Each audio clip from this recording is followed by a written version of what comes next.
Well, there's so many things I want to ask you, but I want to start off with this cast you get. I mean, the two leads, I think, are quite astonishing. And I was aware of Felicity Huffman, I think, in some way. I've seen her in my peripheral vision of a lot of films. I don't think I was as aware of Kevin Zegers, and I realize now he has a substantial career, a Canadian kid. How did they come to be this pair? Because I think the woman and the son, the woman to be and the son, is a core chemistry that just works so well, and it becomes this classic kind of road movie, like It Happened One Night. In some ways, it goes back to the classic days of road pictures. Talk a little bit about that chemistry, how you get these marvelous actors. Chemistry is.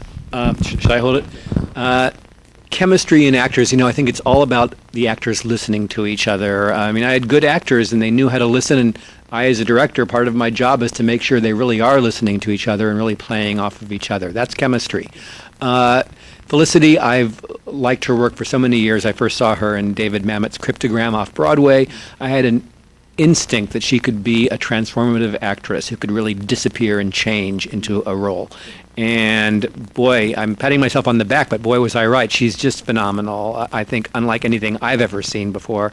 I was just laughing in delight after take after take during our shooting. If it was a day where she was playing a tough scene, perhaps she was in tears, I'd call cut and I would be laughing and she'd go, "Why are you laughing?" And I'm like, "'Cause you're phenomenal." And Kevin, I had not known his work before, and I saw a lot of young men on both coasts for this role. And when I first met Kevin, I thought, oh my God, this is the most ridiculously gorgeous human being I've ever laid eyes on. I can't possibly cast him. He's too pretty. He's ridiculously pretty. And but he was so smart and so vulnerable, and he fought for this role. He had his agent call me every other day. His manager called me every other day. He would call me, and he wanted it so badly, and I kept going back and looking at his audition tape, and it was really good. And I finally got over my prejudice against good-looking people, and I'm glad I did. And what a great performance, just pared down and simple. One of those teenagers you just want to shake by the shoulders and say, "What the hell's going on in there?" Precisely. Yeah. There's something odd about it. 'Cause again, for an experience, when I go looking at his credits, he's worked in Canadian television. He's worked everywhere. It seems at the age of 20, he's done more things than people used to do by the time they were 40. And yet he has this kind of lurky, feral kind of quality. In addition to, you want to get inside his head. You don't know what's really there. This kind of the use of the silences and everything like that, which works well when they're trapped in that station wagon together. Yeah, definitely. He was very, he was so brave. He wouldn't give up until we both thought he'd gotten it right. And it's a very difficult thing to do so little, to pare it down. I would often do another take with him and say less, and he has one of those faces that doing less allows an audience to read even more into it, especially with the character he was playing. Who's sad and sweet and sexy and conflicted and unsure of who he is, and funny. And one of the things he made me believe, and again, we're going through this period of time right now where a lot of straight identified actors are playing gay roles, or roles that are construed as being gay, and he's playing a kid who's been a hustler, and there is one sexual scene with a man that's shown in the film, and it's very believable. He just feels very believable in this whole thing. You feel that the potential for all these things are inside of this person, which is something you really have to feel instinctively. That's one of the crucial things. Yeah, I wonder if I had never asked him, and it's not my business, but he's such a good-looking kid growing up in Hollywood. Maybe he knows what it's like to be treated as a commodity. This is the kid he's playing is a child abused kid who thinks his body is his only commodity, the only thing that'll bring him attention or love or survival even. And he's not necessarily a gay-identified kid. He kisses a girl. He wants kids. He's more about sexual behavior than sexual identity. One more comment before we get off to some other questions. I think I do have a feeling, because I've been covering films for my paper for about 20 years now, and I've watched this ever since My Own Private Idaho, and of course the big Keanu Reeves casting at that particular point, and River Phoenix, and that was one of the main straight actors are appearing in gay roles kind of thing. But I sometimes realize that in part of the transformation there's a lot of actors had to go through experiences of casting couching and all of that business in the past, and whatever their orientation or background was. And now that these roles were more open and more acceptable, in some respects, it's a kind of emancipation for them in some ways. It's a weird how things turn around. You're not even sure what is happening, what you're really seeing. Yeah, exactly. I mean, that's why he fought so hard. He'd been doing a lot of parts in horror movies and in that Air Bud franchise before that were sort of Hollywood type movies, and suddenly he saw this character who was edgy and a little bit dangerous and sexy and strange, and he wanted it so badly. He wanted to do something that he felt was real, and it was great for him. One of the things I think is interesting when we get into the whole section of this being a transsexual person, the main character, is that I think the person that affects the most is really the biological son, if there be such a person. If somebody goes from being a male to a female, the biological son has to be affected by that. You can't not be, because it's a direct assault on your own identity. If your literal father changes sex, you can't just shrug that off. And that's why there's a real nice thing that's built into the plot of this. Of course, he's not realizing it's his father, and of course, coming to that realization in the way, as we all do in the course of the trip. Talk a little bit about the thinking behind that, because I think it really works very well, that essential idea. Well, thanks. It's interesting. I mean, the movie is not about transsexuality. It's a movie about family and connection and self-discovery and change. It's a movie about what it's like to feel different and alone, which all of us feel like or have felt like, probably all through high school, if not still. But the feeling of wait, brain fart. Tell me the question again. I mean, just the core thing for the kid, it's got to be the most crucial thing. You could not present her with a bigger challenge than have a male son. Right. He's got to not like this right. at some level. And it's interesting. It's absolutely true, and yet, for me, the way I directed the character, I think that's definitely there, and it's sensitive of you to see it. But I directed this character, Toby, as so lost and alone. And although he's so tough and hard on the surface, there's something in him that yearns for connection and yearns to be touched or held emotionally. And when he first learns that the person he's traveling with actually is not a woman, genetic woman, but is a trans woman, he's mad, not because he thinks she's a freak, as she feared that she'd think he's a freak, that he'd think she's a freak. He's mad because she lied to him. He's mad because she excluded him. He's mad because she made him possibly look like a fool or played him. What he ultimately cares about, I think, is really the emotional heart of what their connection is, more than what he's seen it all. This kid, so more than what his father has under her dress. Although that is a great shot, the rear view mirror shot. I must say that's an amazing use of a rear view mirror. Occasionally, that rear view mirror has been used well in movies, but this is one of the greatest examples. Thanks. That was when I saw how amazingly well Felicity was managing this role and how wonderfully complete the illusion was.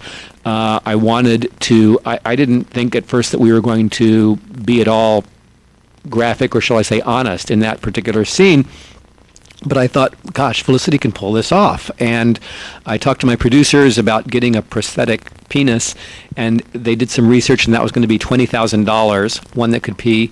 And I said, well, forget it. But we had a little latex panty stuffer for $12, and I had props drill a hole through it and put a plastic tube through it attached to a hot water bottle. And I had makeup painted with Felicity's makeup colors. All the grips on set were volunteering to pose for the makeup girls. But anyway, they did it, and then Felicity that night held it up against herself with the wardrobe mistress in the trailer, and I was on the other side of the door, and I heard, "Oh my God, oh my God," and Felicity goes, "Duncan, you better get in here." And I go in and look, and it's, oh my, just by pressing it up against herself, it was so real looking. It was just, and I just wanted this to be there to tell the truth of the character, what Bree was really carrying around. Exactly. It It works brilliantly. It's a great moment of comedy too, in the classic sense of comedy, which is one of the reasons I wanted to get to, because in many respects this is a classic road picture, and I wasn't kidding about it happened one night. I mean, the Claudette Colbert, Clark Gable characters are these odd couple, deliberately odd couple in the Caperesque sense, and there's an element of that, and the two worlds are joined here who shouldn't be together, and they're going to spend their time in a car together, and it's impossible, and then they're going to lose the car. And by the way, I love the idea of the hippie stealing the car. That when did that occur to you? And the actor you get to play him is absolutely perfect. I never eat anything that casts a shadow. He's great, isn't he? He's an actor from New York. He's a real skateboard kid. I sort of described him, and my casting director found him, and he just fit it to a T. I always wanted to do what for me would be the most surprising in the movie. I mean, I knew there were certain places it had to go, but I thought, what would be the most unlikely way this could happen? What would be the most unlikely person to do this? But on the same time, I wanted to love all of my characters. I wanted to, even the grandmother. It's Jean Renoir said, everybody has his reasons. Every character is living, breathing, and has a beating heart. And I don't know. I try to love them all, and try to help the audience believe in them all. There's another thing too, which I liked, which is the whole notion that Felicity Huffman's character, Bree, and is there any chance you got? I'm sure you didn't get Bree from Bree Daniels, the Jane Fonda character in Clute. That's the first thing that occurred to me, because the name Bree doesn't come up all that often. But her character, at first, she's self-consciously trying to be a woman, and we feel uncomfortable for her because she's playing with her voice, and she's got all kinds of problems, issues with clothes and every possible thing. Then gradually, when she's on the road, she has to slough off those things, the self-consciousness about it. And actually, she has to just live for that moment, because gradually she's stripped away of all the things that she can hide behind. Exactly. That's why her makeup and her hormone pills had to disappear at some point, so that she would just be left without her defenses in the middle of her worst nightmare. And you know what? It wasn't so bad as she thought. Bree was not named after Jane Fonda's character, although I'm very well aware of that movie. Sabrina Claire Osborne. It's a play on words. I think it's sort of a literary conceit. Sabrina Fair, Osborne is a bit Wizard of Oz, born of making your dreams into reality. But I hope that answers what you asked, because now I can't remember. And another thing, too, I like the fact that it is a comedy. And when we discover one thing about Kevin Toby's background, that he had an abusive stepdad. And, of course, that's a nice touch, too, that a stepdad who was sexually abusive to him being played out in front of his actual biological father, who he doesn't know is his biological father, who feels, of course, doubly embarrassed because what a shitheel she becomes that she's brought the kid back to this fate. Exactly. I mean, it's the first moment where Bree is thinking, instead of just of herself and getting rid of the kid so she can go have her surgery, feeling like the burden of parental responsibility settling so weightily on her shoulders, and she does not want it, but it's there. And I like, too, the fact that casually you're able to, for example, that black woman who pops up in the Kentucky town, too, in a maternal role, that it doesn't have to be explained. There's a slight eccentricity of characterization there that pops up in movies like Jonathan Demme's Something Wild, where these eccentric characters in that movie, John Waters popped up as a used car salesman, and it's not explained. It just happens. And you have the nice way of having these slightly eccentric characters, Graham Greene's character, the Indian cowboy, who pop up and don't require any explanation, just present themselves, but they add a kind of deliciously dark, black comedy aspect to everything. Yeah, and at the same time, I mean, I hope I kept it real, keeping it real. It's like all of those characters I wanted. If you've ever traveled across America and you're just talking to some lady who's looking out the telescope at the Grand Canyon, or some person at Denny's restaurant, they end up, you scratch the surface and there's something odd going on, and everybody in America is so unique and individual. Everybody in the world, it seems like, has their story. As Renoir said, everybody has his reasons. And I really wanted to show Bree and Toby against a backdrop of the heartland of America, meeting real people who are special, who aren't just types or caricatures, and show that they are Americans just like all the other Americans they meet. They're people just like all the other people they meet, with the same wants and needs and fears and dreams. We're all much more alike than we are different from one another. And the same reason I use the music that I use, this kind of heartland music. I love our score by writers like and artists like Lucinda Williams, Nitty Gritty Dirt Band, Ralph Stanley, Duncan Sheik, so many others.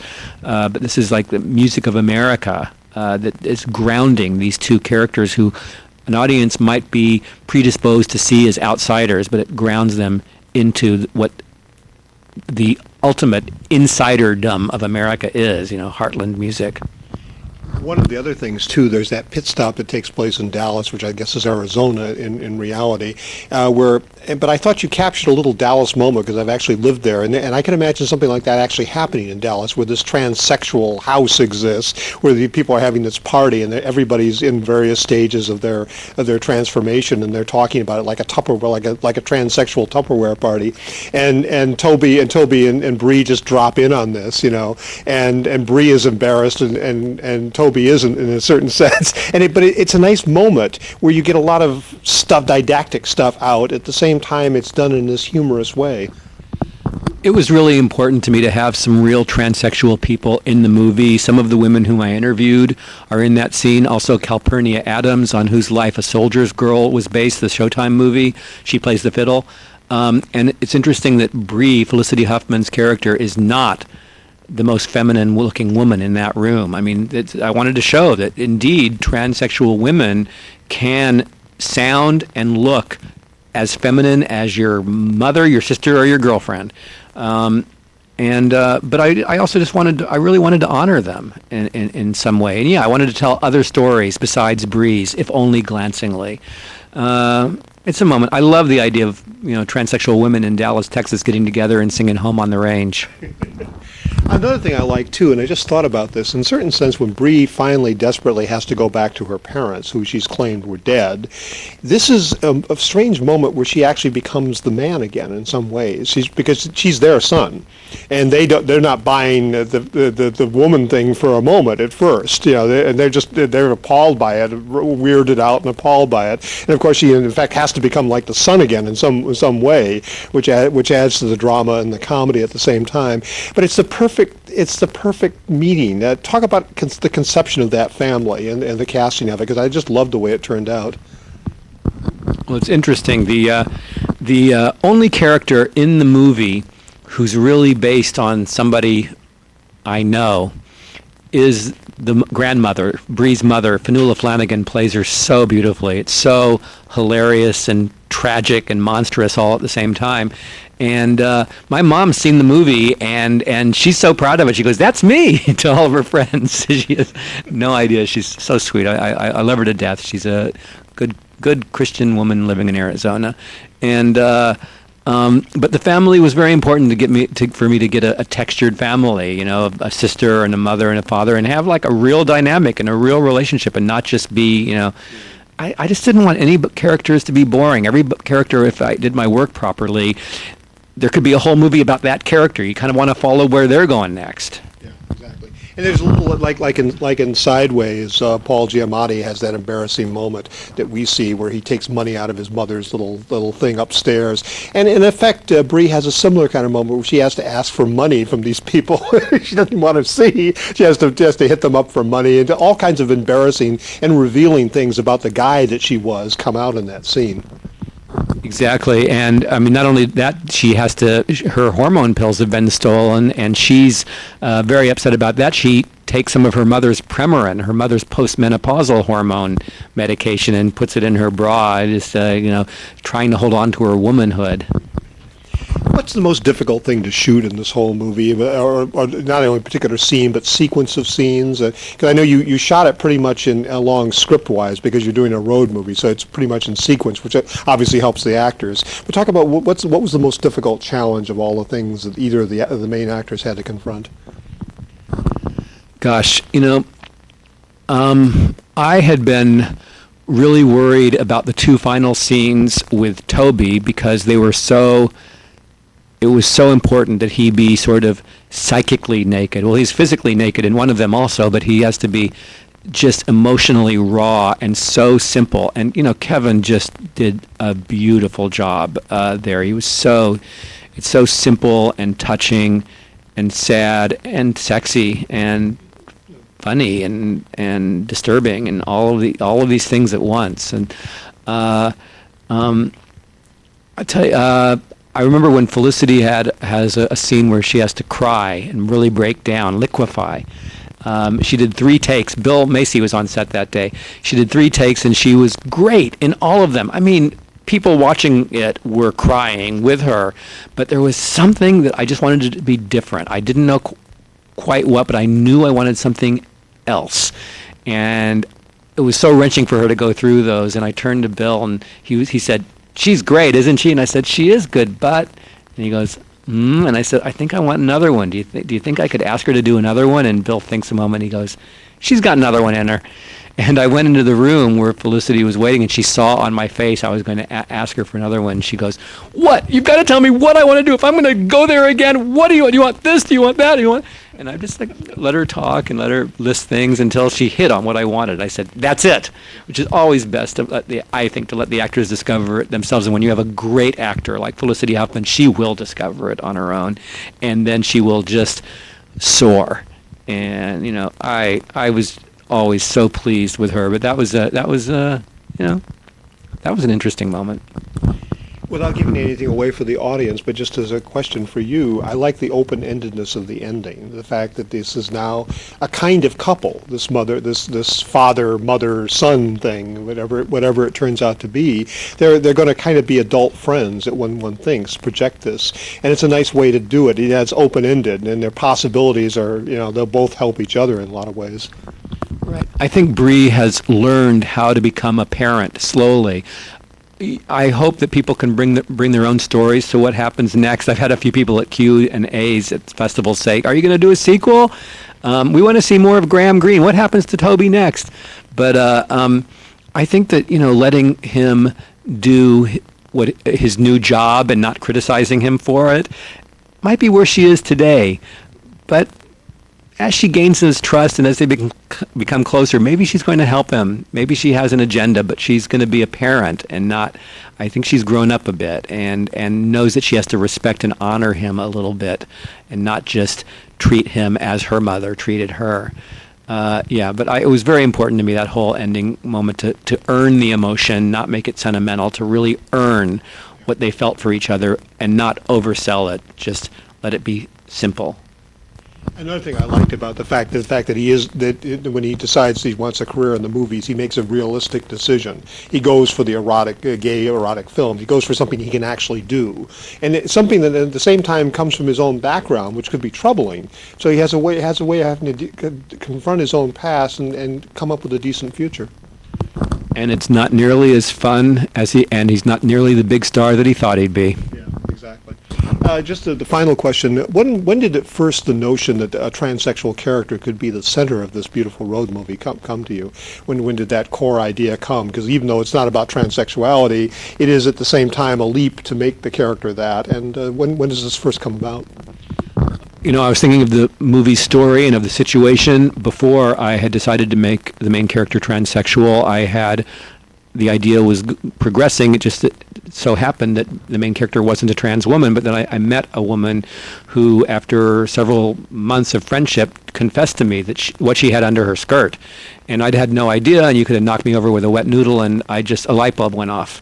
And I started doing some research with a great deal of difficulty, actually. I started meeting and talking to other trans women, and when I heard their stories that were so funny and so touching, these women were heroes. They just to really go on this journey of self-acceptance and of turning their dreams into reality.